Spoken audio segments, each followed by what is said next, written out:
Okay, picture this for a moment. You're stepping into Beijing. It's August 2008. Right. That incredible energy from the Olympics, it's just sort of starting to fade. But the city's still gleaming. Yeah, absolutely. All the preparations, the infrastructure, and that feeling, that national pride Mm-hmm. must have been palpable. Totally. And it's right there, right at the tail end of that whole Olympic moment that our deep dive kicks off today. And what's really fascinating, I think, is how that specific atmosphere in Beijing kind of intersects with the personal story we're going to unpack. Uh-huh. We're looking at the very first blog post. It's titled Esipuhe, from this blog written by a young Finnish guy, Santeri, back in 2008, 2009. Esipuhe, that's Finnish for Prologue, right? Exactly. Prologue sets the stage. And this wasn't just like a casual travel diary. Santeri actually moved to China specifically for the IT and smartphone industries. A big move. Yeah, so think of this blog, especially this first post, as a kind of time capsule. It gives this really unique window into, well, a pivotal time, global history, tech, evolution, all through one person's perspective. And that time capsule idea is so important here. Yeah. Like we said, he lands right after the Beijing Summer Olympics wrapped up. That was August 24th, 2008. Right on the button. Imagine the scale of that event, the sheer investment, the feeling in the city. It must have been electric. Can you picture actually stepping into that? It's hard to fully grasp, isn't it? And he's not there just to soak up the post-Olympic vibe. He's jumping into an industry that was, it was just exploding. Absolutely exploding. You got to remember, the iPhone was still pretty new then, Yeah. kind of revolutionary. Only the second generation, I think. And Android. Yeah. Android was literally just about to launch its very first phone. It was right on the cusp. And China was becoming the place for manufacturing on a massive scale. The potential of their own market, too. Huge. It was this massive global story unfolding right there. And if you think about the contrast, like back in Finland. Nokia territory. Exactly. Nokia was still a giant, a legacy force. So for Santeri, this move wasn't just changing countries. No way. It was a leap from an established tech scene, still innovative but established, into what was rapidly becoming the absolute global hub for the future of mobile. The epicenter. Yeah, the pace, the scale he was walking into, Yeah. It would have been just dramatically different, something really significant to keep in mind. Looking back, it feels almost, prescient. This pull towards where tech was heading makes you wonder what else was going on then, like culturally. I remember movies like Wall-E came out that summer. Oh, interesting connection. Yeah, films sort of grappling with technology, our future, maybe tapping into some of that same feeling of big change. That's a neat parallel. Yeah. But, okay, here's where the context gets really layered for this deep dive. Uh-huh. This whole optimistic picture, right?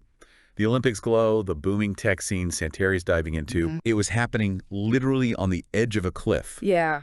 Just weeks after that Esipuhe post went up, September 2008, Lehman Brothers collapses. The timing. The global financial crisis was about to detonate. That's such a stark contrast, isn't it? His personal story, all opportunity and moving forward. Yeah. And it's unfolding just as the whole global economic floor is about to drop out. Exactly. You have to wonder, what was his mindset? Making this massive international move with that kind of uncertainty, like brewing just off-stared? Could he have even known? Probably not the full extent, right? Likely not. Did he have any inkling of the turbulence ahead? It's fascinating to think about. Well, and this brings us to why he even started the blog, which he actually spells out in this prologue. Okay. He says pretty clearly, it's a way to keep friends and family back home in the loop. Yeah. And also, importantly, a personal record for himself. A log of his experiences. Yeah. And remember, back in 2008, starting and keeping a blog, Yeah. it wasn't like firing off a tweet or an Instagram post today. No, it took actual effort. You had to sit down, write, upload. Right. It required a conscious decision, a real commitment to documenting the journey, like sending a digital message in a bottle almost. That's a great way to put it. And it suggests he really wanted to share and maybe process what he was about to experience. I think so. Now, this first post itself, the Esipuhe, when you read it, it's quite matter of fact, isn't it? It is very factual.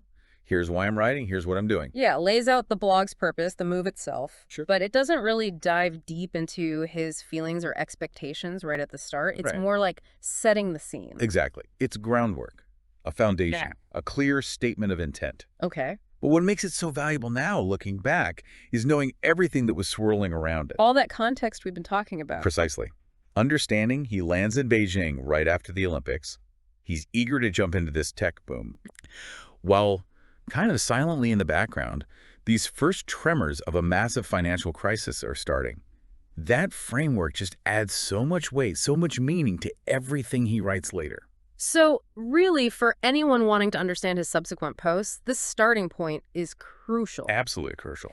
This deep dive into the Esipuhe, it underlines that his experiences weren't just happening in a vacuum. Not at all. They were right at this crazy intersection of huge global moments. You've got China's post-Olympic pride and transformation, this explosive growth in a world-changing industry, Right. and bam, the edge of a major global economic shock. It's this unique cocktail of circumstances, and grasping that, really understanding that specific blend, is essential for interpreting what he observes and goes through later on. It provides a critical backdrop. So looking ahead then, what comes next? We can probably expect to explore how he actually navigated daily life, right? Yeah, I think so. Getting into the nitty-gritty of Beijing in autumn 2008. Things like language barriers, finding his feet. Workplace culture differences, definitely. His personal takes on this world changing so fast around him. Should be fascinating. It really leaves you thinking, though, doesn't it, about Santeri starting this whole adventure. Yeah. What kind of mindset does it actually take to make such a huge leap, move across the world at a moment when the entire global picture is shifting so dramatically, so unpredictably? It's quite something to ponder. Okay, picture this for a moment.